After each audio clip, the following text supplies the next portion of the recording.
به ونتوكل عليه ونعوذ بالله من شرور أنفسنا ومن سيئات أعمالنا من يهده الله فلا مضل له ومن يضلله فلا هادي له أشهد أن لا إله إلا الله وحده لا شريك له ونشهد أن سيدنا محمدا عبده ورسوله أما بعد قال الرحمن الرحيم في القرآن العظيم الفرقان المجيد يا أيها الناس اتقوا ربكم الذي خلقكم من نفس واحدة وخلق منها زوجها وبث منهما رجالا كثيرا ونساء واتقوا الله الذي تساءلون به والأرحام إن الله كان عليكم رقيبا يا أيها الذين آمنوا اتقوا الله حق تقاته ولا تموتن إلا وأنتم مسلمون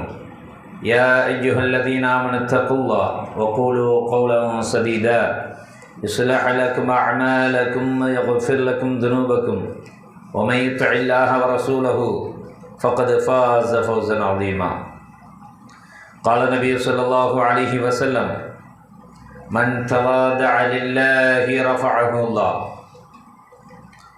எல்லாம் அல்ல அல்லாஹுவை போற்றி புகழ்ந்து மாலை நேரத்தில் அல்லாஹுவை வணங்கிவிட்ட நிலையில் குர்ஆன் ஹதீஸுகளிலிருந்து செய்திகளை செவியேற்பதற்காக நாம் எல்லாம் இந்த இடத்தில் ஒன்று கொள்ளும் இருக்கிறோம். இந்த செய்திகள் உங்களுக்கும் எனக்கும் பயனளிக்கக்கூடியதாக அமைய வேண்டும் என்ற பிரார்த்தனையோடு இந்த வகுப்பினுடைய செய்திகளை ஆரம்பம் செய்கிறேன். அருமையானவர்களே, இன்று மனித சமூகம் சிறியவர் முதற்கொண்டு பெரியவர் வரைக்குமான அனைத்து தரப்பினருமே தாங்கள் எதில் பயணிக்கிறார்களோ அந்த பயணத்தினுடைய உச்ச நிலையை தொட வேண்டும். வியாபாரியாக இருந்தால் வியாபாரத்தில் பெரிய வியாபாரியாக திகழணும். ஒரு படிக்கக்கூடிய மாணவன் படிப்பில் பெரிய அளவில் வரணும் அப்படின்னு எதிர்பார்ப்பாங்க.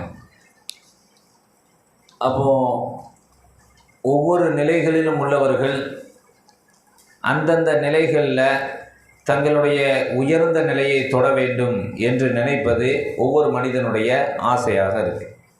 அப்போ எல்லோருக்குமே உச்சம் தொட வேண்டும், உயர்வு பெற வேண்டும், உன்னதமான இடத்தை பெற வேண்டும் என்ற ஆசைகள் நிறைந்திருக்கு. அப்படி ஆசைப்படக்கூடிய மனிதன் அந்த உயர்வை தொடுவதற்கான பல முயற்சிகளை செய்கிறார். அந்த முயற்சிகளை எல்லாம் நாம் தொட வேண்டும் என்று சொன்னால் அதற்கு குர்ஆனும் ஹதீஸும் நமக்கு என்ன சொல்லித் தருகிறது என்பதை தான் இன்றைய வகுப்பில் நாம் செய்தியாக எடுத்திருக்கிறோம். சிறு பிள்ளைகளுக்கு பள்ளிக்கூடத்தில் பெரிய அளவில் வரணும். கல்லூரிகளில் படிக்கக்கூடிய 15 வயது பருவ வயது பிள்ளைகள் இளைஞர்கள் காலேஜில் நல்லா வரணும், வேலைகளில் செட்டில் ஆகணும், நல்ல ஒரு ஜாபில் கிடைக்கணும், அதுக்கு பிறகு மேரேஜ் லைஃப்பில் திருமண லைஃப்பில் நல்ல முறையில் செட்டில் ஆகணும். இப்படி எல்லோருக்குமே எல்லா விஷயத்திலையும் ஹை லெவலில் இருக்கணும்னு நினைக்கிறோம். அப்படி ஹை லெவலில் போகணும் அப்படின்னு நினைக்கிறது தப்பு இல்லை. அதற்கான முன் ஏற்பாடுகளை குர்ஆனும் ஹதீஸும் நமக்கு சொல்லி தருது. அதை தான் இந்த வகுப்பில் காண போகிறோம்.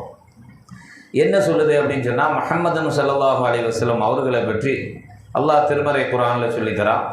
நபியே, இன்னக்கல் அலா குலுகின் அதீம், நீங்கள் பெரிய மகத்தான நற்குணம் உங்களுடைய வாழ்க்கையில் இருக்கிறது. அல்லாஹுடைய தூதருடைய வாழ்க்கையில் முஹம்மது ஸல்லல்லாஹு அலைஹி வஸல்லம் அவர்களை பற்றி அல்லாஹ் சொல்கிறான், இன்னக்கல் அலா குலுகின் அதீம், நீங்கள் மகத்தான நற்குணத்தில் இருக்கிறீங்க.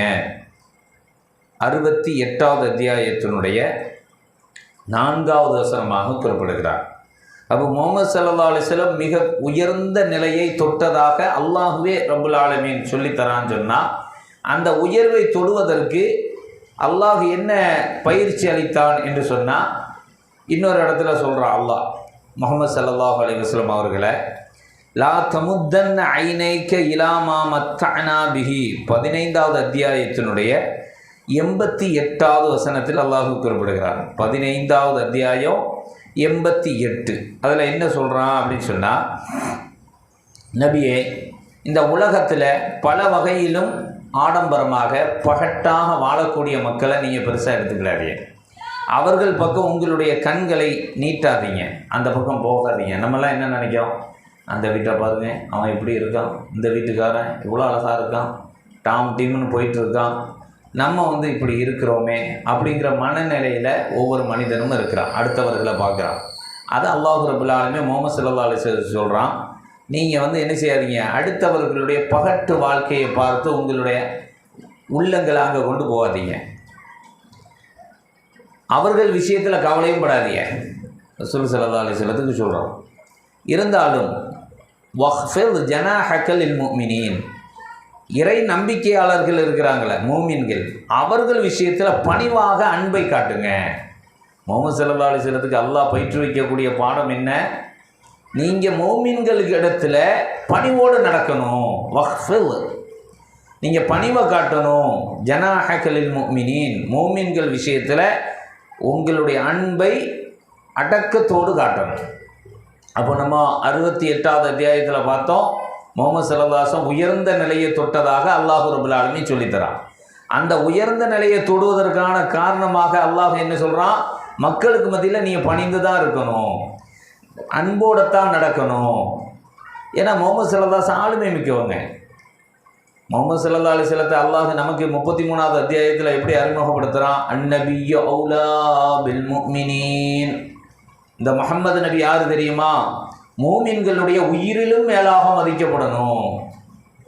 வஅன்ஃபுஸிஹிம், அவர்களுடைய மூமின்களுடைய உயிரை விட மேலாக மதிக்கப்படணும். அப்போ உயர்ந்த நிலையில் வைக்கக்கூடிய அந்த முஹம்மது ஸல்லல்லாஹு அலைஹி வஸல்லத்தை மூமின்கள் இடத்துல நீங்கள் பணிவாக நடங்க. லுக்மான் என்ற நல்லவரை பற்றி அல்லாஹ் ரப்பல் ஆலமீன் சூரத்துல் லுக்மான் என்ற அத்தியாயத்தில் சொல்லுவோம். அவர் தன்னுடைய பிள்ளைக்கு நிறைய பாடங்களை நடத்தினார். ஷிர்க் வைக்கக்கூடாது, இணை வைக்கக்கூடாது, அல்லாஹுவை மட்டும்தான் வணங்கணும், இது மாதிரியான செய்தியெல்லாம் அவர் சொன்னார். சொல்லக்கூடிய காலகட்டத்தில் அந்த பிள்ளைக்கு என்ன பாடம் நடத்துகிறாரு, யா புனைய, என்னுடைய மகனே, நீ என்ன செய்ய, அல்லாஹ்வுடைய வக்ஸித் ஃபீ மஸ்இக வக்துல் மின் சௌதிக் இன்ன அன்கரல் அஸ்வாத்தி லசௌத்துல் ஹமீர். தன்னுடைய மகனுக்கு நிறைய உபதேசங்களை சொன்னார். அந்த உபதேசத்தில் ஒன்று, யாபுனை வலக்கத் ஆத்தைனா லுக்மான் அல் ஹிக்மத்தை, லுக்மான் என்ற நல்லவருக்கு நாம் ஞானத்தை கொடுத்தோம். அனிஷ்குர் லில்லா, அல்லாஹ்வுக்கு ஷுக்ர் செய்ய வேண்டி நாம் அவருக்கு பணித்தோம். அவர் தன்னுடைய மகனுக்கு நினைவுபடுத்தினார். லுக்மான் லிப்னிஹி வஹுவ யஇதுஹு, உபதேசம் பண்ணார். எப்படி, யாபுனை லா துஷ்ரிக் பில்லா, மகனே, அல்லாஹ்வுக்கு இணையாக எப்பொருளையும் எவனையும் எந்த பொருளையும் எந்த படைப்பையும் கொண்டு வந்துறாங்க.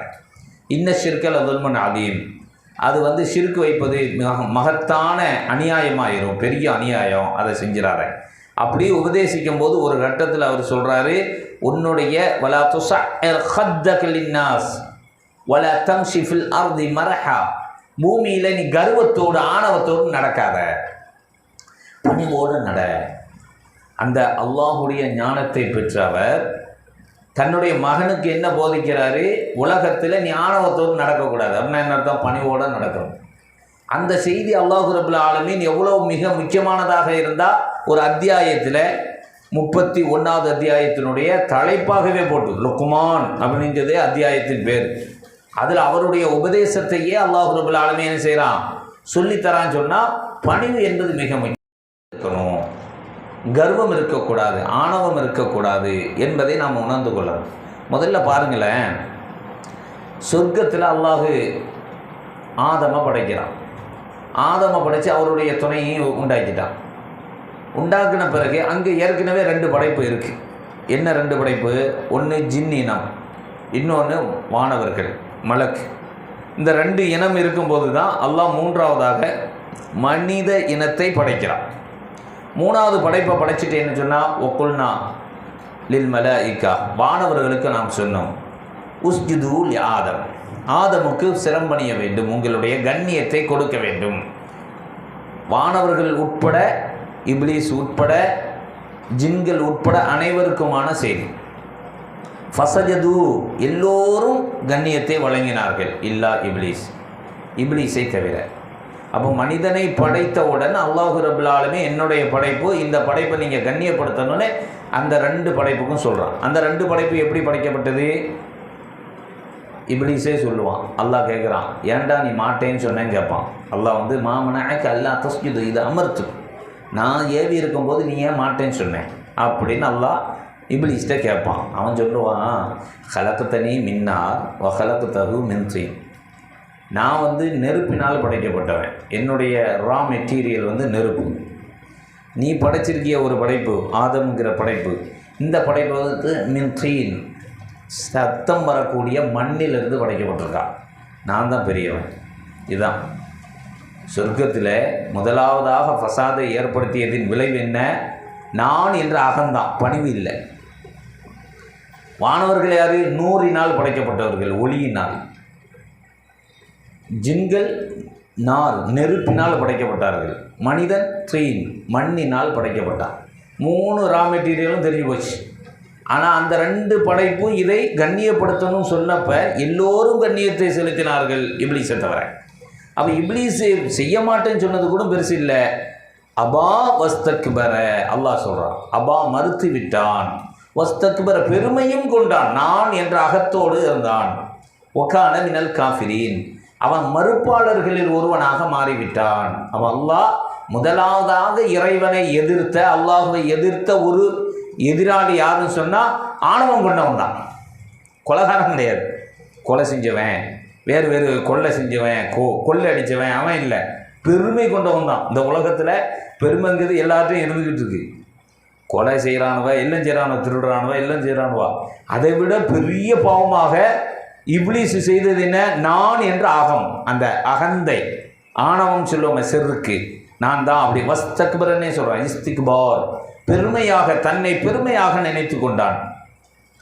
சொர்க்கத்தில் செய்தான். இப்லீஸும் தப்பு பண்ணான், ஆதமும் தப்பு தான் பண்ணார். ஆதம் தப்பு பண்ணாமலாம் இருந்தார். ஆதம் தப்பு பண்ணார். என்ன தப்பு பண்ணார் ஆதமே?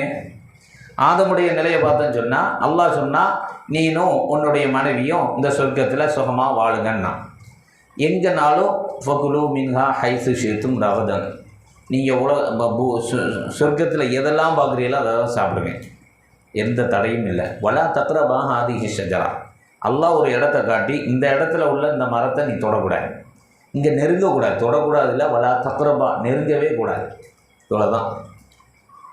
அவர் அதை என்ன செஞ்சார்? மீறினார். ஃபவஸ்வஸ லஹும ஷைத்தான், ஷைத்தான் அவர்கிட்ட வந்து முதலாவதாக, ஏன்னா அங்கே சொல்லிட்டான்ல, அவன் தூக்கி எரியப்படுகிறான்.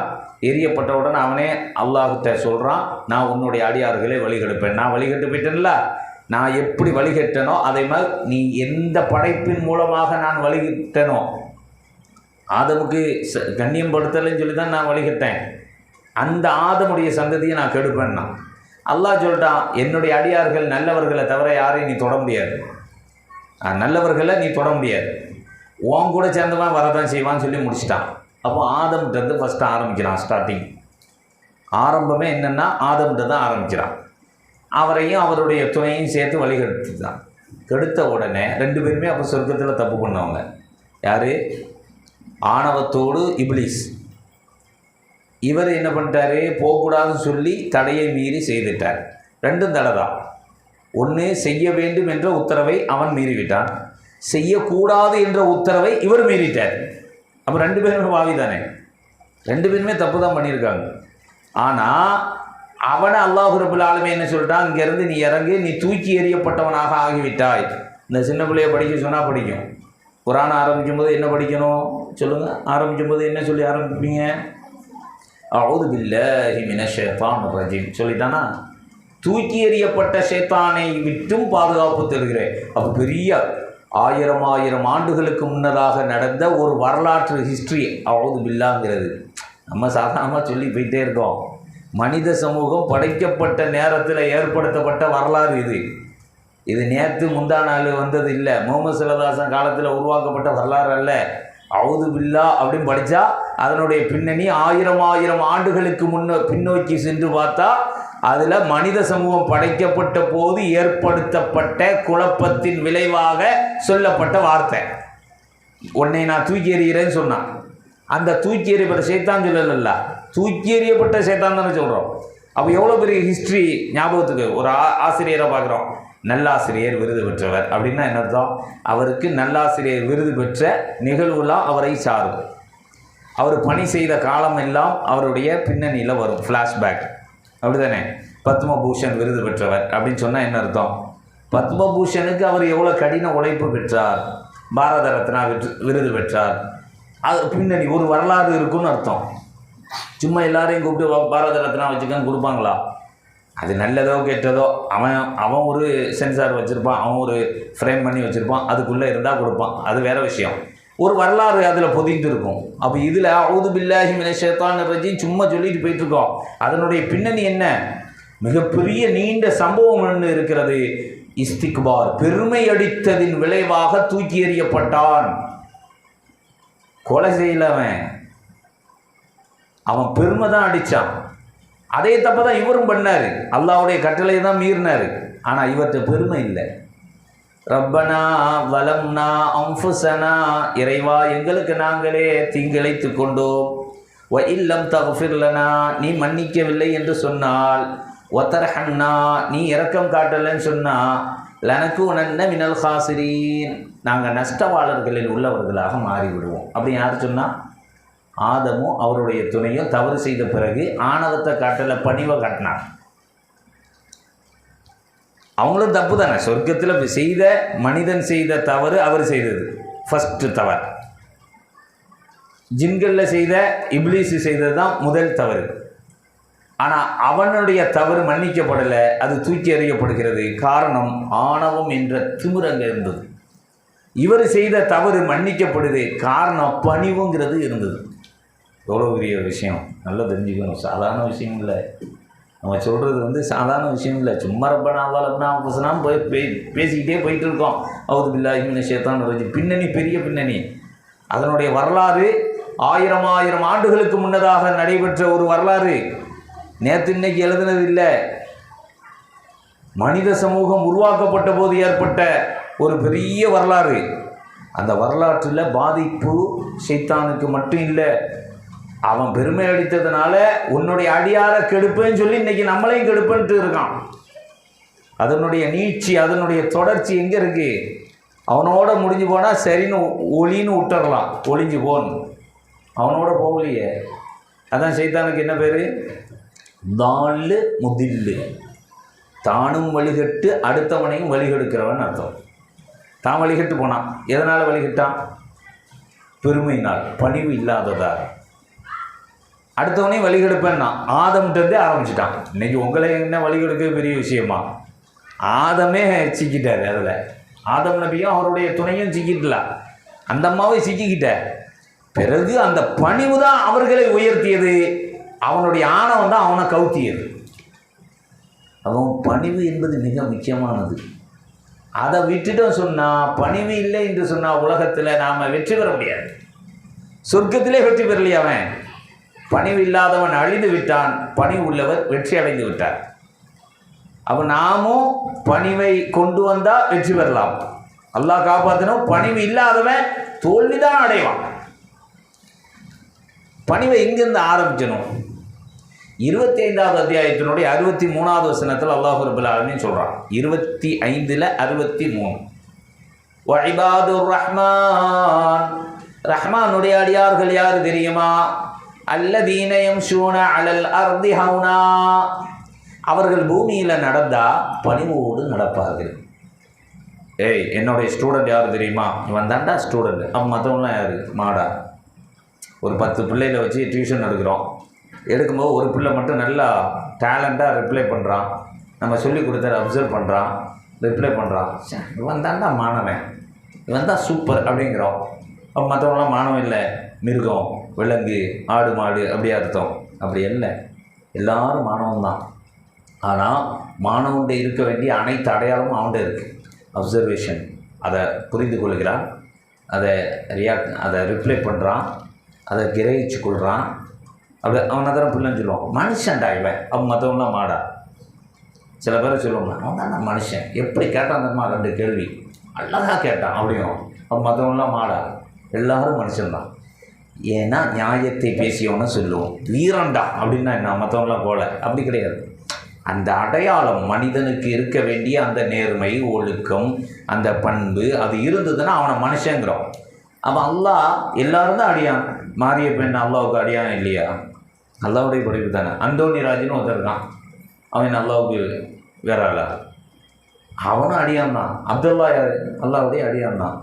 அப்போ இந்த இடத்துல அல்லாஹு இபாதுர் ரஹ்மான், ரஹ்மானுடைய அடியார்கள் யார் தெரியுமா? அவன் மாறிய பெண்ணெல்லாம் விட்டுட்டான்னு அர்த்தம் இல்லை. அவன்லாம் மனுஷன்தான், அடியான் தான். ஆனால் அடியானுக்கு இருக்க வேண்டிய பண்பு இல்லை. அந்த பண்பு என்ன? அலல் அர்தி ஹவுனா, அல்லதீன எம்சூன அலல் அர்தி ஹவுனா. பூமியில் அவர்கள் என்ன செய்வாங்க? பணிவோடு இருப்பான். அப்போ மனுஷன்னா யாரு? அல்லாஹ்வுடைய அடியான்னா யாரு? பணிவோடு இருக்கிறவன். பணிவில்லாதவன் அதுதான் மனுஷன் இல்லைன்னு அர்த்தம் இல்லை, முழுமை வரலன்னு அர்த்தம். அந்த இடத்த அவன் தொடலை. மாணவன்னா நீ தான் அப்படின்னா என்ன அர்த்தம்? மற்றவன்லாம் மாணவன் லிஸ்ட் இருந்து தூக்குறன்னு அர்த்தம் இல்லை. அவன் முழுமைப்படுத்தி விட்டான். அவன் அல்லாஹ்வுடைய அடியானாக நாம தேர்வு செய்யப்படணும்னு சொன்னா நம்ம இடத்துல பணிவு இருக்கணும். குடும்பத்தில் பணிந்து நடக்கணும், சமூகத்தில் பணிந்து நடக்கணும், ஸ்டூடெண்ட்டாக அந்த ஆசிரியருக்கு பணிந்து இருக்கணும், ஆசிரியர்கள் சமூகத்துக்கு பணிந்து இருக்கணும். அப்போ பணிவு இல்லைன்னு சொன்னால் அல்லாஹ்வுடைய அடியார் என்ற அந்த முழுமைத்தன்மை நமக்கு வராமல் போயிடும். அப்போ 25வது அத்தியாயத்தினுடைய 63வது வசனம், வஇபாதுர் ரஹ்மானில் லதீன யம்ஷூன அலல் அர்தி ஹவுனா வஇதா காதபஹுமுல் ஜாஹிலூன காலூ சலாமா. நிறைய இலக்கணங்கள் அதில் வரிசையாக அடுக்குவான். அதில் ஒரு இலக்கணம், ஒரு அடையாளம் பணிவு. அதான் ஃபர்ஸ்ட் அடையாளம். அப்போ அல்லாஹ்வுடைய அடியானாக நாம் தேர்வு செய்யப்படணும். முதல்ல நம்ம இடத்துல பணிவு இருக்கணுங்கிறதை புரிந்து கொள்ளணும். அடுத்ததாக என்ன அப்படின்னு சொன்னால், பணிவை எங்கேருந்து ஆரம்பிக்கிறது? பஜாரில் போய் நின்று இப்படி நல்ல பிள்ளை மாதிரி குனிஞ்சி இப்படி போகிறது, அதான் நல்ல பிள்ளையா?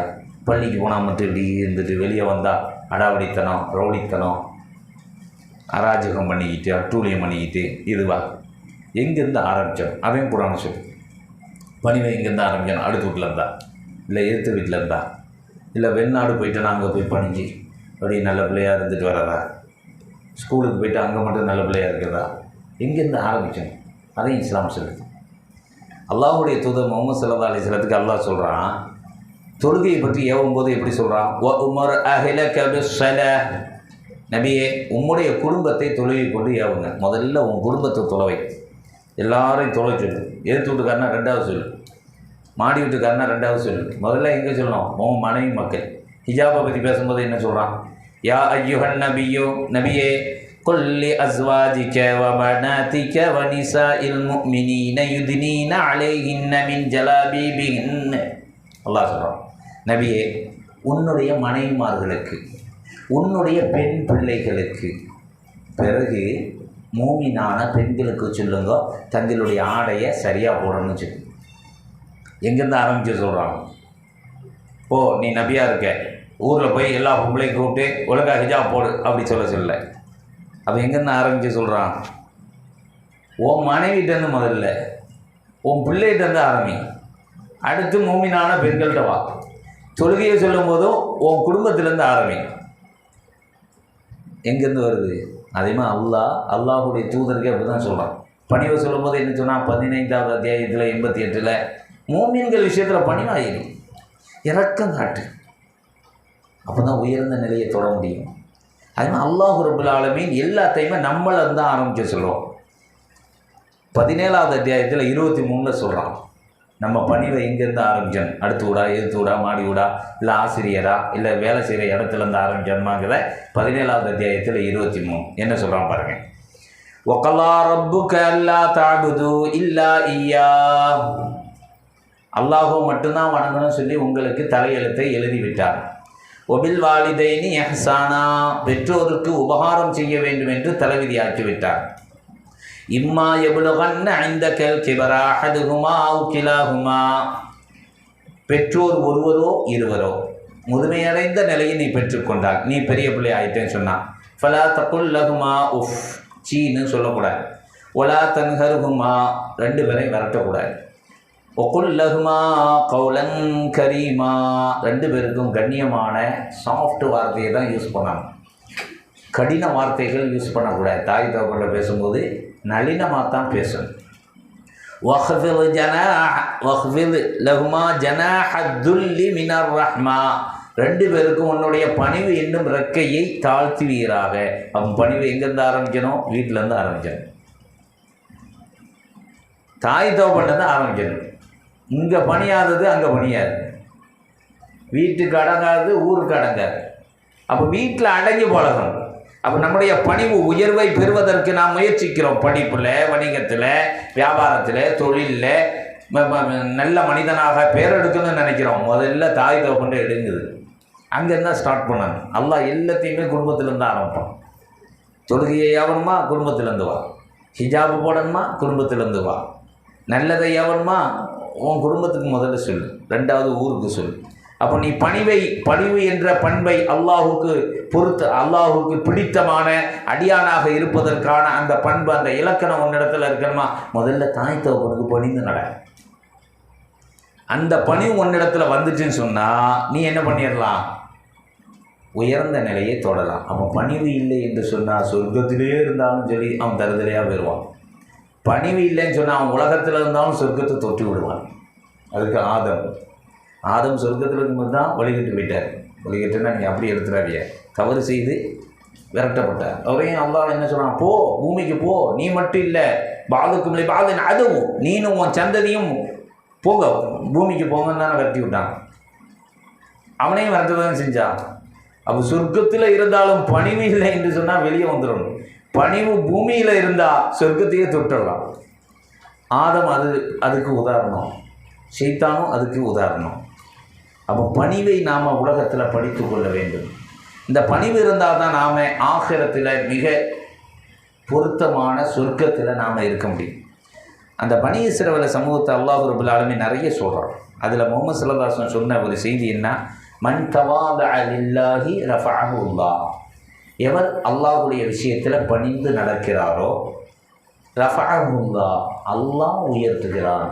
பணிவாக நம்ம இருந்தால் நாம் உயர மாட்டோமா, நம்மளை அல்லாஹ் உயர்த்துவானா. எவ்வளோ பெரிய பாக்கியம். நீனா மேலவா அப்படிங்கிறதுக்கும், ஒருத்தன் ஏற்றி விடுறதுக்கும், ஒருத்தன் கிணத்துள்ள கிடக்கான் அவனாக கஷ்டப்பட்டு மேலே வர்றதுக்கும், ஒருத்தன் கயிறை போட்டு அப்படியே தூக்கி அப்படி நிறுத்துகிறான். எது இலகுவானது? நம்மளாம் சாகாமல் செத்து மேலே வர்றதை விட ஒருத்தன் அழகாக கை கொடுத்து தூக்கி விட்டா. அப்போ அல்லாஹ் ரப்பல் ஆலமீன் நமக்கு உயர்வை தரணும்னு சொன்னால் நம்ம இடத்துல பணிவு இருக்கணும்னு உயிரிலும் மேலான முஹம்மது ஸல்லல்லாஹு அலைஹி வஸல்லம் சொன்னாங்க. அப்போ நாம் பணிந்து நடந்தால் நாம் உயர மாட்டோம், அல்லாஹ்வே உயர்த்தி விடுவார். அப்போ பணிவு நம்ம இடத்துல இருக்கணும் அப்படிங்கிறத நாம் புரிந்து கொள்ள வேண்டும். அடுத்து பாருங்களேன், பனி இஸ்ரவேல் சமூகம் அல்லாஹ்வுடைய தூதர் சொன்னாங்க,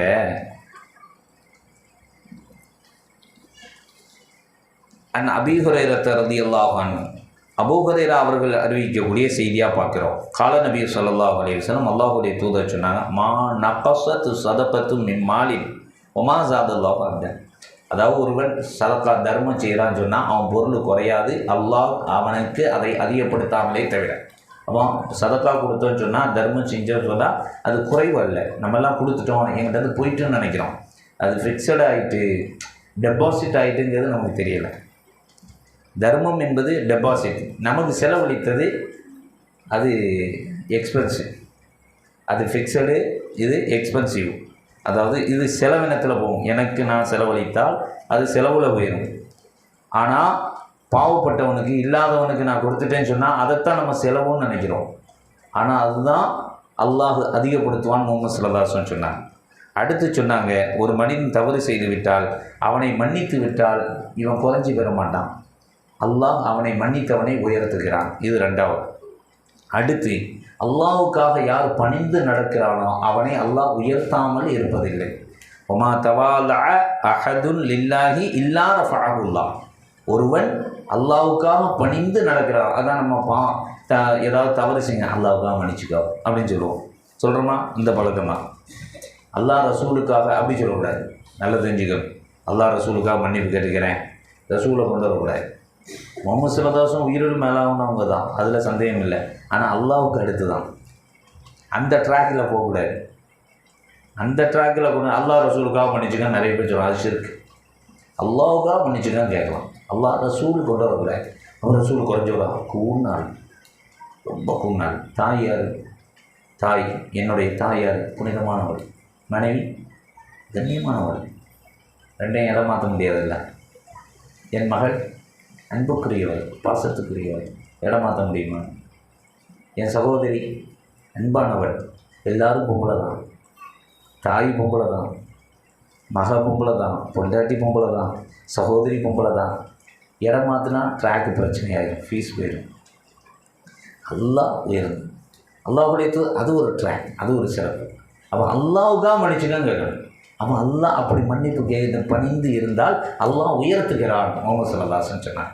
அப்போ அதை கவனத்தில் எடுக்கிறோம். பணிவு என்பது நமக்கு மிகப்பெரிய பாக்கியத்தை பெற்றுத்தரும். காலம் நவவி ரஹிமஹுல்லாஹ், நவவி அவர்கள் சொல்கிறாங்க, இதுக்கு 2 விதமான அர்த்தத்தை சொல்கிறாங்க. அல்லாஹ் உயர்த்துறான் அப்படின்னு சொன்னாங்கள்ல, அதுக்கு 2 விதமான அர்த்தம். ஒன்று என்ன அப்படின்னு சொன்னால், எர்ஃபவுல்லாஹு ஃபித் துன்யா, உலகத்திலே அல்லாஹ் உயர்வு கொடுத்துருவாங்க. யார் பணிந்து நடக்கிறானோ அவன் பணிவாக இருப்பதின் விளைவாக அல்லாஹ் என்ன செஞ்சிருவான், அவனை உயர்ந்த நிலைக்கு கொண்டு போவான்.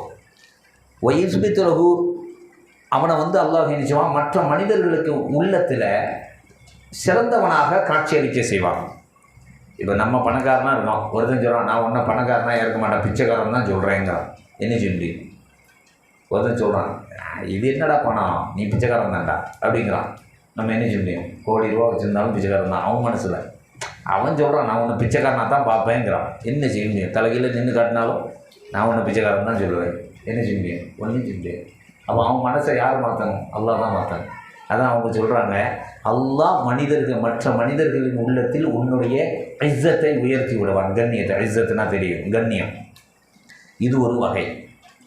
சரி, இப்படி சில பேருக்கு நடக்காது. ரொம்ப பாவப்பட்டவனாக இருப்பான், செல்வாக்கே இருக்காது, ஆனால் நல்ல மனுஷனாக இருப்பான்.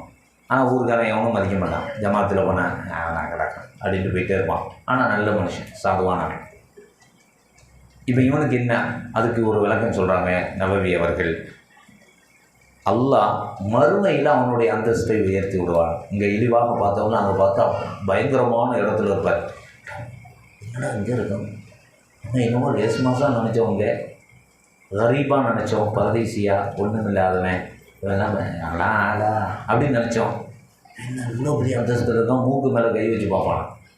இப்படி ஒரு விளக்கத்தையே நவவி அவர்கள் சொல்கிறார். ஆக மொத்தத்தில் அல்லாஹ்வுடைய உயர்வு கிடைக்குங்கிறத நம்ம புரிஞ்சுக்கணும்.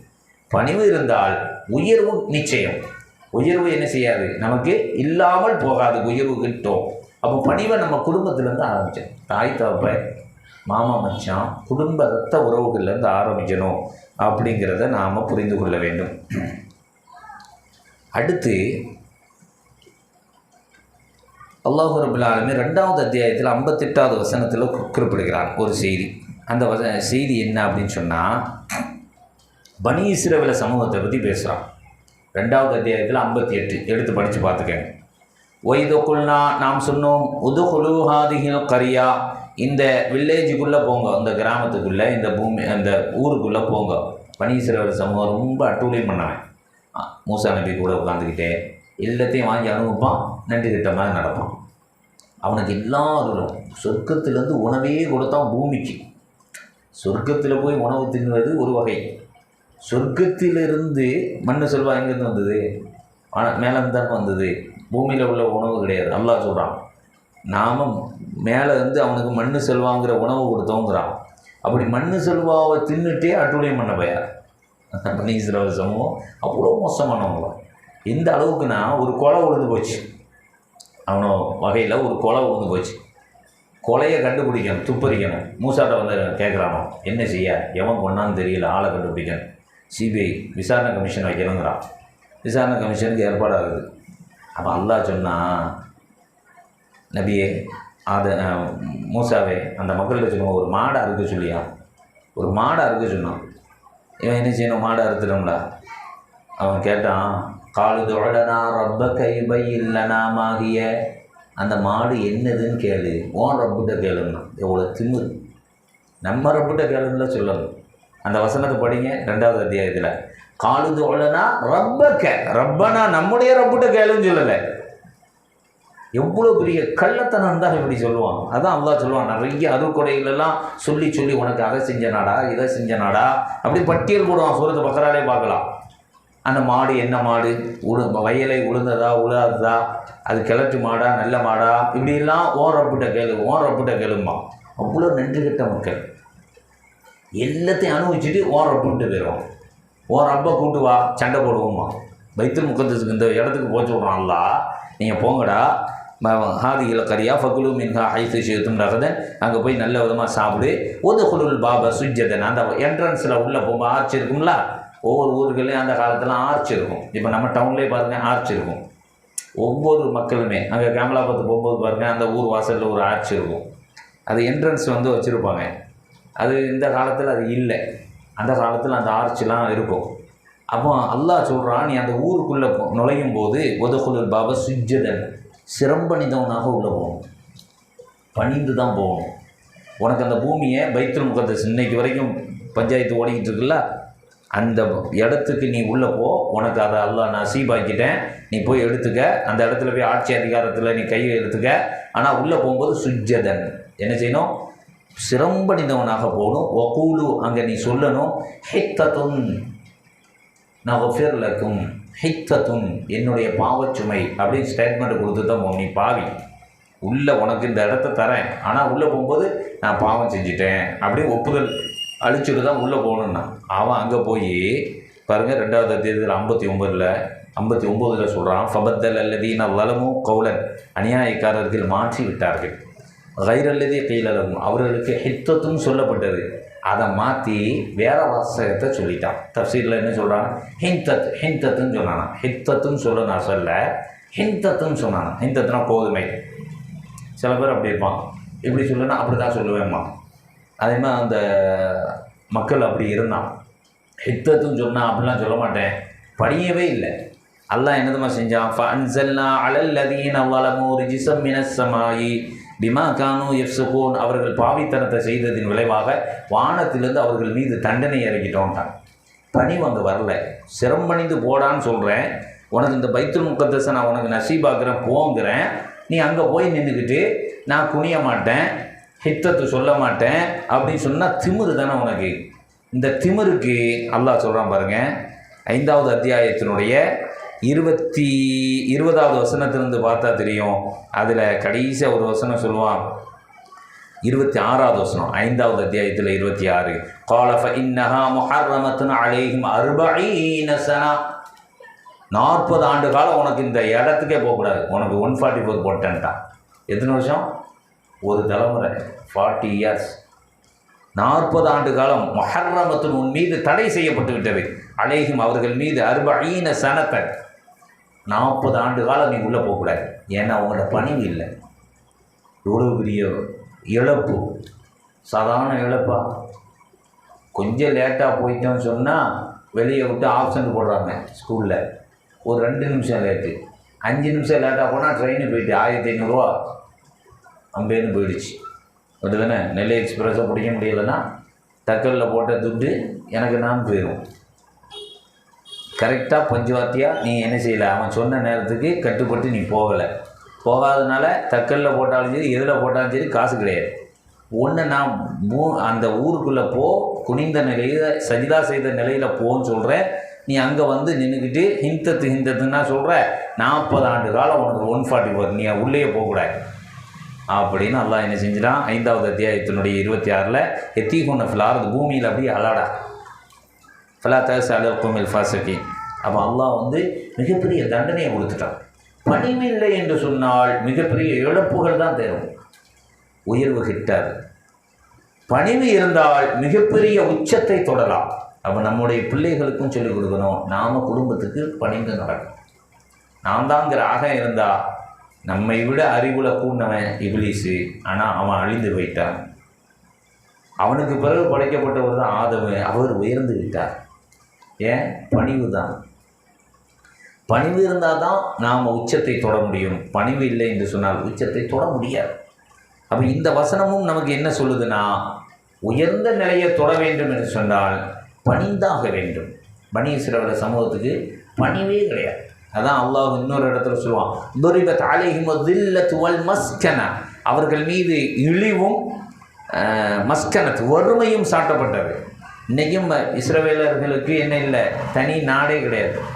இங்கேருந்து புறப்பட்டவன் தான் நாடோடியா. எத்தீஹூன ஃபிலார்து, பூமியில் அப்படியே அலன்னு விட்டுட்டான். எத்தீஹூன ஃபிலார்து, பூமியில் நாடோடிகளாக தெரியும். இன்றைக்கும் நாடோடி தான். ஒவ்வொரு இனத்துக்கும் கூகுளில் அடித்தா கூட இவனுடைய நேட்டிவ் வந்து இந்த ஏரியான்னு சொல்லுவான். தமிழனுக்கு அடித்தா இந்த நேட்டிவ் அவன் இங்கே இருப்பான், ஆங்கிலனுக்கு அடித்தா அவனுக்கு ஒரு நேட்டிவ் சொல்லுவான் அவனுடைய இடங்களை. ஆனால் அந்த யூதர்களுக்கு அடித்தா ஒன்றுமே இல்லை. அதனால தான் பலஸ்தீனத்தை பிடிச்சி தொங்கிக்கிட்டு நிற்கிறான். அன்னைக்கு பிடிச்ச இது கஷ்டம். அன்னைக்கு எல்லாம் விரட்டி விட்டான்ல 40 ஆண்டு காலம் பிறகு. அதுக்கு பிறகு நல்லவனா இருந்தானவோ சரியானவோ உள்ளே போனானவ அது வேறு விஷயம். ஆனால் இப்படி அட்டூழியம் பண்ணதின் விளைவு இன்னைக்கு வரைக்கும் யூதர்களுக்கு என்ன இல்லை, சொந்த நாடுனே கிடையாதுன்னு வரலாறு சொல்லுது. எனக்கு பெருசாக தெரியல, அப்படி தான் சொல்லுது. அவனுக்கும் சொந்த நாடே இல்லையா. ஒவ்வொரு குழுக்களுக்குமே ஒவ்வொரு சொந்த பூமியை சொல்கிறாங்க. யூதர்களுக்கு அப்படி ஒன்று இல்லை. அதைத்தான் பலஸ்தீனத்தில் போய் பைத்துல் முகத்தஸ் ஏரியாவை பிடிச்சி நாங்கள் தான் இருப்போம்னு இன்றைக்கி வரைக்கும் சண்டை போட்டுக்கிட்டு இருக்கான். ஏன்னா அல்லாஹ் துரிபத் அலைஹிம் இல்லை, அவர்கள் மீது இழிவையும் வறுமையும் சாட்டி விட்டார். அப்போ அந்த ஆன்மீகமான ஒரு தண்டனை அதெல்லாம் நம்ம பார்க்க முடியாது. ஆள் கோடிச்சுட்டு போட்டு பெரிய வல்லரசாக தெரிவான். நம்ம பார்த்தா இஸ்ரேல் இன்றைக்கி பெரிய ஆயுத பலம் முக்கியதுன்னு சொல்கிறோம், அப்படி தானே நமக்கு பார்வைக்கு தெரியுது. ஆனால் ஆன்மீக ரீதியாக அவன் நசுக்கப்பட்டவன் அல்லாஹ். அந்த இனம் என்ன செய்யப்பட்டது? ஏன்னா மிகப்பெரிய அட்டூழியக்காரர்கள், அடாவடித்தனம் செய்தவர்கள். அப்போ பணிவு இல்லை என்று சொன்னால் அல்லாஹின் புறத்திலிருந்து சாபம் கூட விட்டு, அந்த சாபம் கிட்டியவர்கள் தான் 40 ஆண்டு காலம் வெளியே கிடலாம். அது நான் ஒரு செய்தி சின்ன பிள்ளையில் படிக்கும்போது மதரசாவில் படிக்கும்போது, தீகுங்கிற காட்டில் இடத்துல தான் கிடந்தாங்க 40 வருஷம். அங்கே இருக்கும்போது காலையில் எழுந்திருப்பானுலாம், வாங்க பெட்டி சட்டியெல்லாம் கட்டிக்கிட்டு நடந்து போவோம், இந்த இடத்துலேருந்து எப்படியாவது கடந்து போயிடணும், நடந்துக்கிட்டே இருப்பாங்க.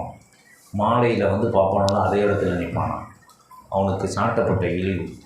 தீகில் நடந்த மாதிரி அப்படியே எங்கள் உஸ்தாதுமார்களா, தீகில் நடந்த மாதிரி நடக்காதேடா அப்படிம்பாங்க. தீகில் நடந்ததுன்னா நடந்து காலையில் சட்டி பெட்டியெல்லாம் பிள்ளை குட்டியெல்லாம் கூட்டிகிட்டு போயிட்டே இருப்பான்.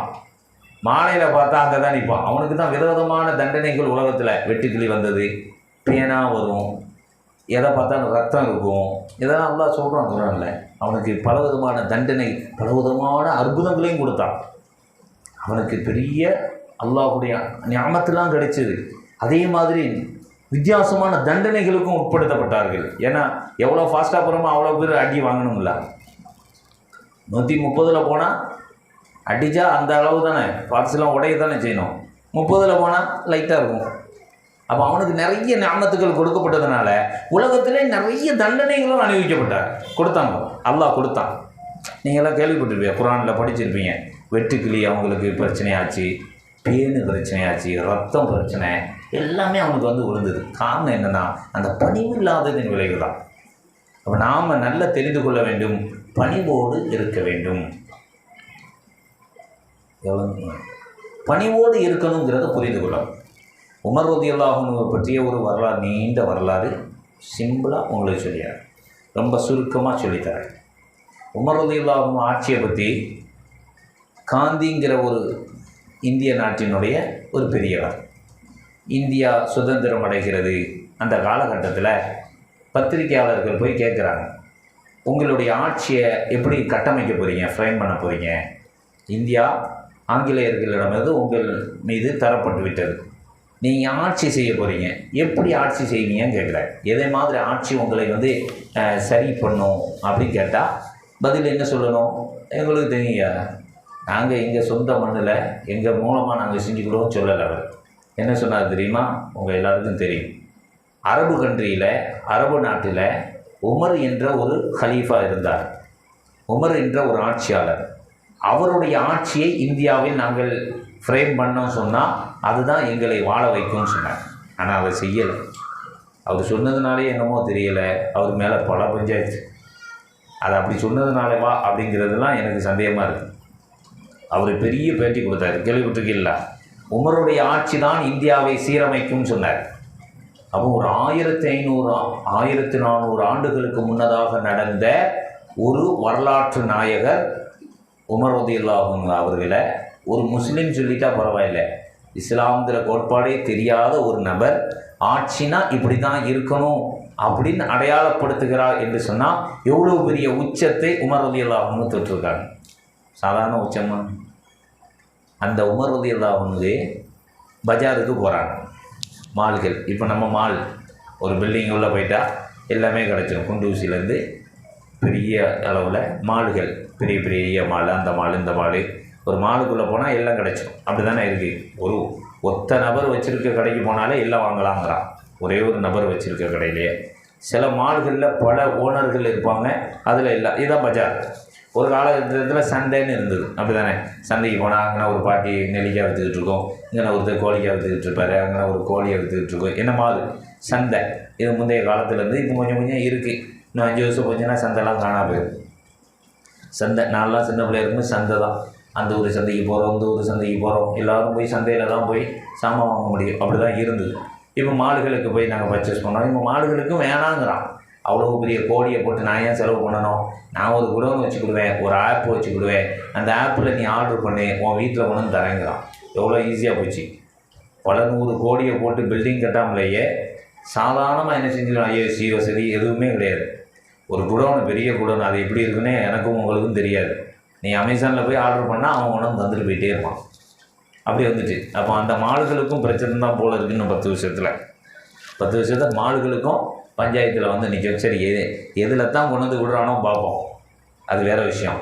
அப்போ சந்தைக்கு அந்த பஜாருக்கு போகிறாங்க உமர் ரலியல்லாஹு. அவர் அமீருல் மோமினீனாக இருக்கும்போது, ஆட்சியாளராக இருக்கும்போது, கூட வந்து ஜாலூது என்ற ஒரு நபித்தோழரும் சேர்ந்து போகிறார். அந்த பஜாருக்குள்ளே போன உடனே அங்கே ஒரு வயது முதிர்ந்த ஒரு தாய், ஒரு அம்மா உட்கார்ந்துருக்கு. அந்த அம்மாவை பார்த்தோன்னா இவர் சலாம் சொல்கிறாங்க. அந்த அம்மா பதில் சொல்லிட்டு, நீ உமரா, வா வா வா அப்படின்னு கூப்பிடுது. பெரிய வயது முதிர்ந்தோம். நம்ம சொல்லுவோம்ல, வயசான பெத்தாக இருக்கும். ஒரு பையன் வருவான் டிப்டாப்பாக கோர்ஸ். யார் நீ? அப்துல்லா பையனா? இப்படி நானும் இருந்தேன், டவுசர் போட்டு வந்தேன், இன்றைக்கி ஆள் டிப்டாப்பாக வந்து நிற்கிறே, கல்யாணம் ஆகலையா? கல்யாணம் ஆகிட்டா அப்படின்னு நம்ம உச்சி போட்டு கேட்போமாண்ணா? எல்லோரும் கேட்போம். நம்மள நிறைய பேர் கேட்டிருக்கான். நம்ம மூதாதையர்கள் முந்தையவர்கள் என்ன கேட்டிருக்காங்க, உங்களை கேட்டிருப்பாங்க. நாம் நிறைய பிள்ளைய ஒரு 10 வருஷத்துக்கு முன்னால் பார்த்துட்டு இவனை 10 வருஷம் கழிச்சு பார்த்தா, நீனா அந்த பையனா அவனை உட்காந்துட்டியே அப்படி தெரியாமல், இப்போ பரவாயில்லையா டிப்டாப்பாக இருக்கியே அப்படின்னு சொல்லுவோம்ல. அதே மாதிரி உமர் ரலியல்லாஹு பஜாருக்குள்ளே போகிறாங்க. அந்த அம்மா பார்த்துட்டு, அப்பா உமைர் வா வா அப்படிங்குது. உமைர்னா சின்ன உமர்னு அர்த்தம். நீ இந்த பஜாரில் தான் நீ வந்து முந்தைய காலத்தில் சேட்டை பண்ணிக்கிட்டு கிடந்த அந்த சந்தையில். அப்படின்னா மல்யுத்தம்லாம் நடக்கும். மல்யுத்த வீரர் உமர் ரலியல்லாஹு, பெரிய டானாக இருந்தார், பெரிய பாஸ். அவர் தான் பெரிய சூப்பர் பவர் உள்ளவர், சூப்பர்மேன். நீ இப்படி தானே இருக்கும்போது என்ன சேட்டை பண்ணேன்னா இந்த இடத்துல, அதுக்கு பிறகு உமர்னு பேர் வாங்கினேன், இப்போ அமீருல் மோமினின்னு பேர் வாங்கியிருக்கேன் அப்படிங்குது. உயர்ந்த நிலையை சொல்லுது. நீ சின்ன பையலாக அங்கே சேட்டை பண்ணிக்கிட்டு ஆட்டம் போட்டுட்டு கிடந்த, அதுக்கும் உமருங்கிற பேரில் வந்த வாலிப வயது. அதுக்கு பிறகு அங்கேருந்து தான் ஒரு இஸ்லாத்தை ஏற்பதற்கு அங்கே ஒரு பாயிண்ட்டும் இருக்கும். இன்ஷா அல்லாஹ் நான் அடுத்தடுத்த வகுப்புகளில் அந்த சந்தையில் அவருக்கு ஏற்பட்ட மனமாற்றம், அதன் விளைவாக அவர் இஸ்லாத்துக்கு வந்தார், அங்கே ஸ்பார்க் இருக்குது அவருக்கு. அதை இன்னொரு சப்ஜெக்டில் வாய்ப்பு இருக்கும்போது சொல்கிறேன். இப்போ இந்த அம்மா சொல்லுது, உமைர் சின்ன உமர்னு இருந்தேன், பிறகு வாலிபனாக வந்து இங்கே சேட்டை பண்ணிக்கிட்டு கிடந்தேன், இப்போ அமீருல் மோமினின்னா இந்த சந்தைக்கு வந்திருக்கேன்னா அப்படிங்குது. என்ன சொல்லுதுன்னா, நீ படிப்படியாக உயர்ந்து உச்சத்தை தொட்டு இருக்கிறாய். உமர் ரலியல்லாஹு ஆட்சியில் தான் இஸ்லாமிய சாம்ராஜ்யம் விரிவடைந்தது வரலாறு. அதனால தான் காந்தி அவரை குறிப்பிடுறார். ஏன்னா அந்த அளவுக்கு விரிவடைந்து வந்தது அந்த இஸ்லாமிய வாழ்வியல், மக்களை போய் சென்றடைந்த காலகட்டம். அப்போ அவங்க சொல்கிறாங்க, இவ்வளோ காலம் இருந்த அப்படின்னு சொன்னோடனே, ஃபத்தகில்லா, அல்லாஹ்வை பயந்துக்க, ஃபிர் ஐயா, மக்களை கண்காணிக்கும் விஷயத்தில் அல்லாஹ்வை பயந்து நடந்துக்கோ. யார்? அம்மா வந்து அட்வைஸ் பண்ணுது, பெரிய தாய் அட்வைஸ் பண்ணுது.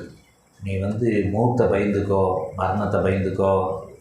மரணத்தை எவன் ஒருவன் பயப்படுகிறானோ தவறான காரியத்தை அவன் விட்டு விடுவான், செத்து போயிடுவான் அப்படின்னு நினச்சா தவறு செய்வானா? செய்ய மாட்டான். எல்லாருக்கும் ஒரு குருட்டு தைரியம் இருக்குது. நான் சாக மாட்டேன், அவன் சாவான். சிகரெட்டு பாக்கெட்டில் போட்டிருக்கான். என்னது அசிங்கமாக இருக்குது அந்த படத்தை பார்த்தா.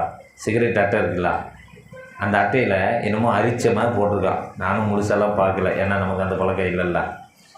ஆனால் அந்த பாக்கெட்டை வாங்கி அப்படியே சூப்பராக எடுத்து வச்சு அப்படி அடிக்கிறாங்க மக்கள். அவன் என்ன நினைக்கான், இது வரும், எனக்கு வராது, அடுத்தவனுக்கு வரும்னு நினைக்கான். அந்த தைரியம் தான், தேனாவட்டு அந்த திமிரு தான் அவன் என்ன செய்கிறான், இது எனக்கு இல்லை, எனக்கு கிடையாது. இது அடுத்தவங்க. நான் சிகரெட்டு குடிக்கிறேன், இந்த பக்கத்தில் வந்ததுன்னா ஒரு செய்தி சொல்லி, சிகரெட்டு குடிக்கிறவனுக்கு அவனுக்கே பிடிக்கிறது. சிகரெட்டு பிடிக்கிறது பிடிக்குதா? பிடிச்சா உள்ளெல்லாம் வச்சுருப்பான், வெளியே விட்றான். மத்தியில் நம்ம டீ பிடிக்குது, எனக்கு டீ நினச்சிவேன், குடிச்சிட்டு நினச்சிவேன், துப்புவேனா உள்ளே கொண்டு போவோம்னா உள்ளே தானே கொண்டு போவோம். நீ என்ன செய்வியா? பிடிக்காததை என்ன செய்வியா? இது என்ன டீப்பா இந்த அப்படி கொடுத்துருவோம். அப்படி தானே? சிகரெட் யாருக்குமே பிடிக்கலை, எனக்கும் பிடிக்கலை, குடிக்கிறவனுக்கும் பிடிக்கலை. அதனால தான் அவன் என்ன செய்கிறான், இழுத்து விட்டுக்கிட்டு இருக்கான்ல.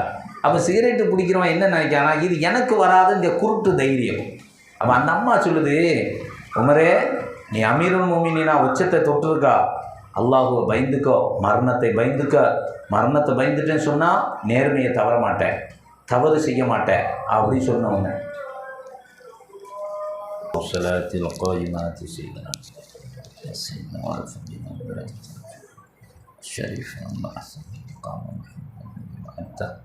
رضيت بالله ربا وبالإسلام دينا وبمحمد صلى الله عليه وسلم نبيا ورسولا.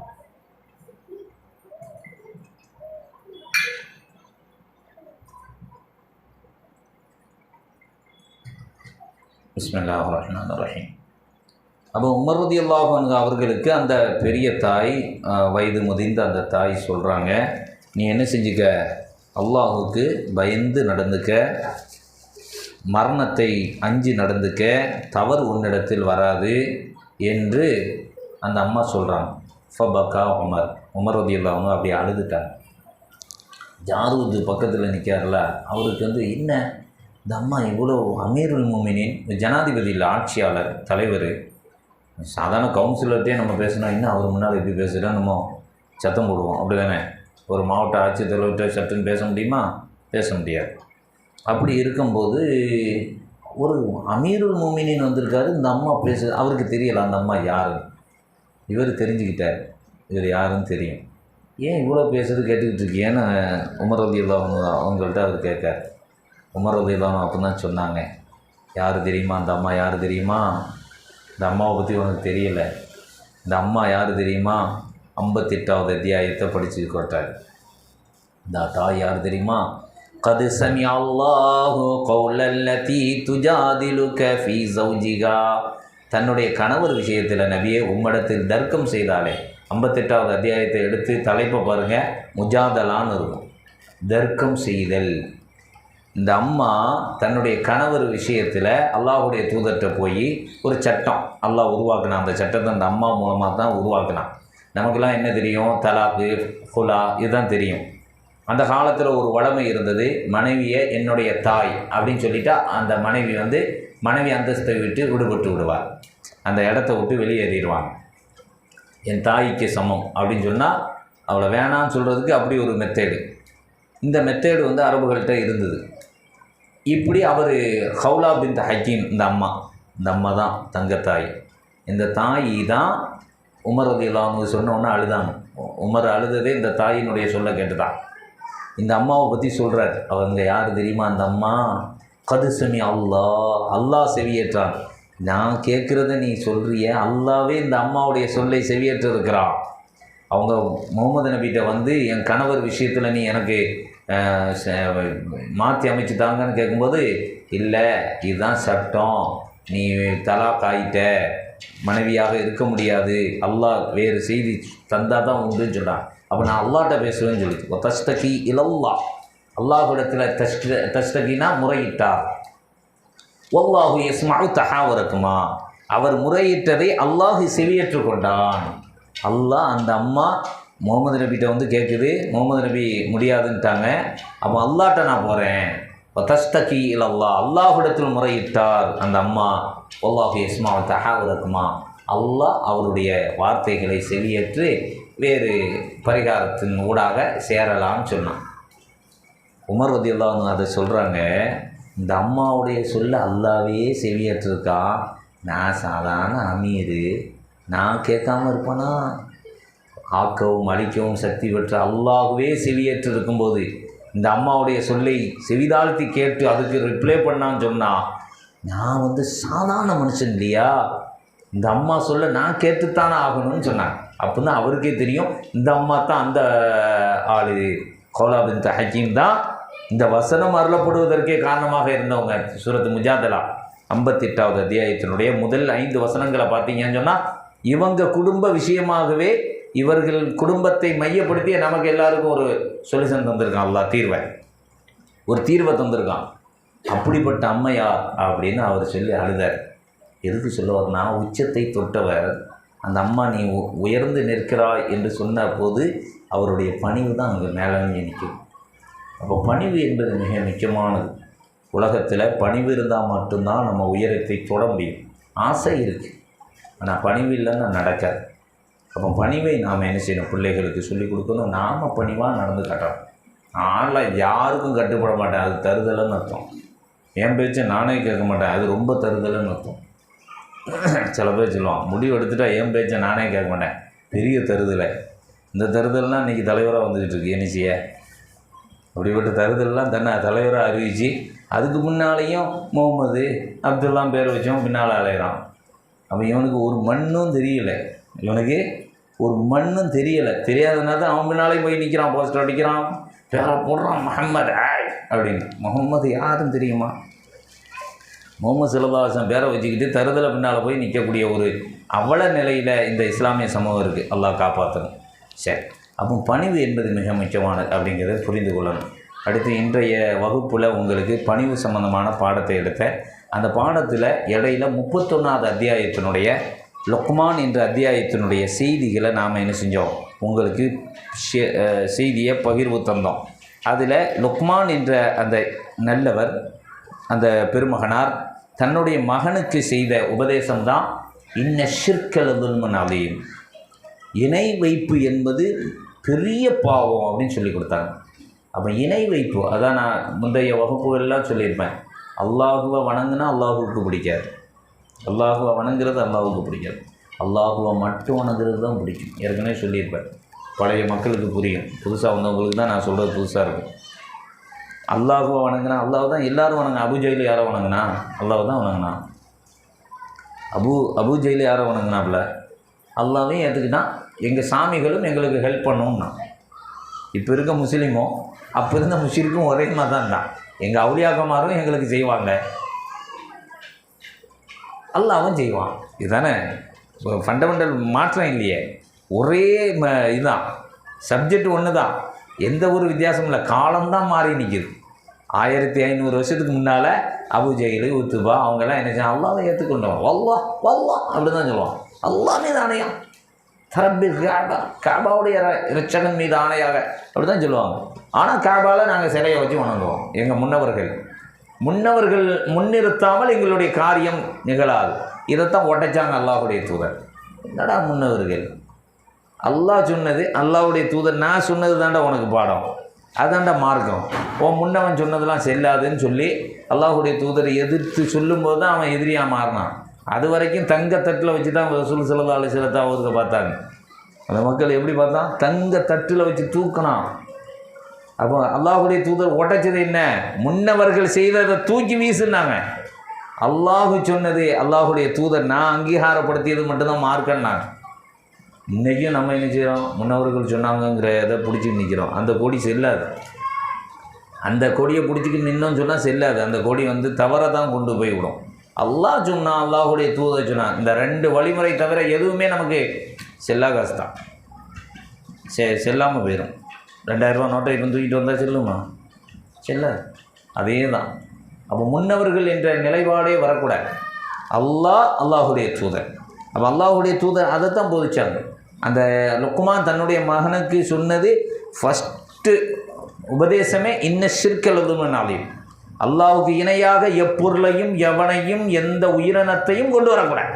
சூரியனை, சந்திரனை, பூமி மாதா நமஸ்காரம், சூரிய நமஸ்காரம், இன்றைக்கி எல்லாத்தையும் செய்கிறான். அன்றைக்கெல்லாம் ஒரு காலகட்டத்தில் ஒவ்வொன்றுக்கும் ஒவ்வொரு குழு இருந்தது. மஜூசி, நெருப்பு வணங்குறவன் தனியாக, சூரியனை வணங்குறவன் தனியாக, பூமியை வணங்குறவன் தனியாக, கற்சிலைகளை வணங்குபவன் தனியாக, சிற்பங்களை அதாவது வரைபடத்தை வரைஞ்சி வளைவான் அது தனியாக, இப்படி எல்லாம் தனித்தனியாக இருந்தான். இப்போ எல்லாமே வரான், கல்லை பார்க்குறான், கும்பிடுறான், அப்படியே தீயை கொண்டு வரான், அக்னி பகவான் வாயில் போட்டுக்கிறான், கன்னத்தில் போட்டுக்கிறான். இங்கே வரான் நந்தின்னு சொல்லி பண்ணி நிற்கிது, பண்ணியை ஒரு கும்பிடு போட்டு போயிடறான். அங்கே கழுகு வந்ததுன்னா கழுகு தான் என்ன, அங்கே வந்தால் பாம்பை பார்த்தா நாகராஜா, இவன் எல்லாத்தையும் வணங்குறான். காளை மாட்டை பார்த்தா அதையும் வணங்கிக்கிறான், பசுமாட்டை பார்த்தா அதையும் வணங்கிக்கிறான். அப்படின்லாம் அதுக்கு தனித்தனி குழுக்கள் இருந்தது. இவன் மிக்சடு மசாலா என்னவாயிட்டான், அந்த மிக்சடு ஊறுகான்னு சொல்லுவாங்களே, அதில் நார்த்தங்காய், எலுமிச்சங்காய், தக்காளி எல்லாம் போட்ட ஊறுகாய் ஒன்று இருக்கும். அந்த காலத்தில் ஊறுகாய் மற்ற ஊறுகாயெலாம் எப்படி இருக்கும், இது நார்த்தங்காய், இது எலுமிச்சங்காய், இது பூண்டு, இப்படி தனித்தனியாக இருக்கும். ஊறுகாய் ஒன்று மிக்சடுன்னு சொல்லி எல்லாத்தையும் அது மாதிரி இன்றைக்கி ஆகிட்டான். முஸ்லீமும் அப்படி தான் இருக்கான். அல்லாவையும் வணங்குவேன், மைதாண்டவர் அவரையும் வச்சுக்கிடுவேன், ஷாலுமி பாஷா அவரையும் வச்சுக்கிடுவேன், ஆத்தங்கரை நச்சு அவங்களையும் வச்சுக்கிடுவேன். இவனும் மிக்சர் மசாலாவே இருக்கான். மிக்சர்னே அந்த பேர் தானே. மிக்சரை பாருங்கள், மிக்சர் அதில் என்ன இருக்கும், காரா பூந்தி கிடக்கும், ஓமப்பொடி கிடக்கும், வேர்க்கடலை கிடக்கும், சிப்ஸு கிடக்கும், எல்லாம் கலந்தது. இப்படி தான் இன்றைக்கி வாழ்ந்துக்கிட்டு இருக்கான் மனுஷன். முஸ்லீமும் அப்படி தான் இருக்கான். இதைத்தான் உடச்சி எரிஞ்சுது இஸ்லாம். அந்த அல்லாஹுடைய ஞானம் பெற்ற லுக்மான் என்ற நல்லவரும் தன்னுடைய மகனுக்கு அதை தான் போதிச்சார். அது எவ்வளோ பெரிய பிரம்மாண்ட செய்தியாக இருந்தால் அல்லாஹ் ஒரு அத்தியாயமாக நமக்கு சொல்லி தருவான். அது சாதாரண செய்தி இல்லை. நம்ம சும்மா லுக்மான் சொன்னாரான்ட்டு போயிட்டுருக்கோம். அது பிரம்மாண்டமான செய்தி, மிகப்பெரிய ஏகத்துவ பிரச்சாரம். அந்த பிரச்சாரத்தை செய்ததின் விளைவாகத்தான் ஒவ்வொரு பெற்றோரும் தன்னுடைய பிள்ளைகளுக்கு சொல்லிக் கொடுக்கணும்னு பாடம் நடத்துது இஸ்லாம் 31வது அத்தியாயத்தில். وَلَقَدْ آتَيْنَا لُقْمَانَ الْحِكْمَةَ أَنِ اشْكُرْ لِلَّهِ وَمَنْ يَشْكُرْ إِنَّ الشِّرْكَ لَظُلْمٌ عَظِيمٌ அந்த வசனத்தின் முடிவில் பார்க்கலாம். அப்போ அருமையானவர்களை, முன்னவர்கள் சொன்னார்கள் என்பதை தூக்கி எறிந்துவிட்டு அல்லாஹும் அல்லாஹுடைய தூதரும் சொன்னார்கள், அது எது, அதை எடுத்துட்டோன்னு சொன்னால் அதுதான் நமக்கு சிறந்தது. அந்த வழிகாட்டல் நமக்கு இருக்கணும். அல்லாஹ் ரப்பல் ஆலமீன் அது மாதிரியான மக்களாக நம்ம அனைவரையும் ஆட்சி அருள் புரிவானாக. உங்களுக்கு கேள்வி இருந்தால் கேளுங்க, சொல்லிடுவோம். நமக்கு தெரிஞ்சதை சொல்லுவோம்.